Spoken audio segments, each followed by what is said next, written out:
నమస్తే సార్. నా పేరు శ్యాంప్రసాద్ అండి. మా నాన్నగారి పేరు వెంకటరావు గారు అండి. గత నెల 16వ తారీఖు చనిపోయారు సార్ మా నాన్నగారు. ఏం జరిగిందంటే గత నెల 14వ తేదీ ఆయన సెల్ఫ్ యాక్సిడెంట్ అవ్వడం జరిగింది. అక్కడ నుంచి దహా హాస్పిటల్ జాయిన్ చేయడం జరిగింది. 16వ తారీఖు అంటే సోమవారం అనగా ఆపరేషన్ థియేటర్ తీసుకెళ్ళిన వ్యక్తి 2 గంటల్లోనే ఆయన చనిపోయిన వార్త మాకు చెప్పారు. అసలు ఏం జరిగిందనేది మాకు తెలియదు, ఎందుకంటే చాలా అంత ఘోరం జరిగింది. సో మేము ఏం చేసామంటే తిరిగి మేము కంప్లైంట్ ఇవ్వడం జరిగింది.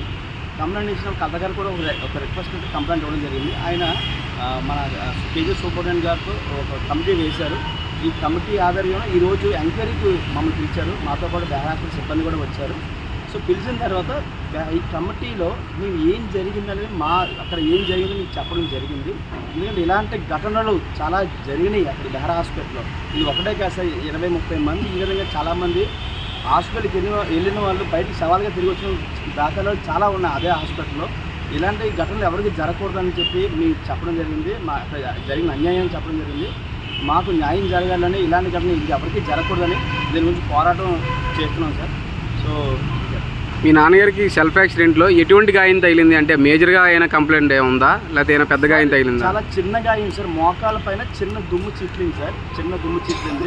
మోకాలు ఇరిగిపోతుంది. హాస్పిటల్కి వెళ్తే మనిషి ప్రాణం లేని మనిషి మాకు పంపించారు సార్. ఇది చాలా దారుణమైన విషయం అండి, చాలా దారుణమైన విషయం. ఆయనకి హెల్త్ ఇష్యూస్ లేవండి. ఆయనకి బీపీ కానీ షుగర్ కానీ ఎలాంటి హెల్త్ ఇష్యూ లేవు సార్.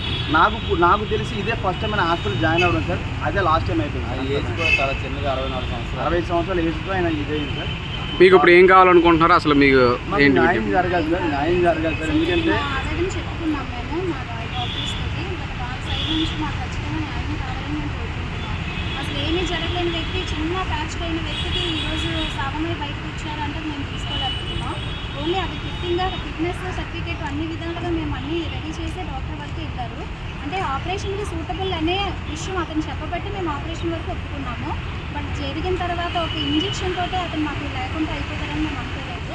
బట్ మాకైతే న్యాయం కావాలి సార్, అంతకుమించి మాకు జరిగిన తర్వాత కూడా చనిపోయిన తర్వాత యాజమాన్యం కూడా చాలా సీరియస్గా నిర్లక్ష్యంగా ప్రవర్తించడం, చాలా ర్యాష్ సమాధానాలు చెప్పడం, ఏం చేసుకుంటారో చేసుకోండి, చేసేట్టుకుంటారో ఎట్టుకోండి, మా మీద చాలా ఇదిగా దుర్భాషలు అడి ఇచ్చేసారండి. మాకు మీకు ఏ విధంగా ఎవరు సహాయం చేస్తారో అనేది చేసుకోండి అని అనడంలో ఈ వరకు పోరాటం న్యాయం జరగాలని కోరుకుంటున్నాను.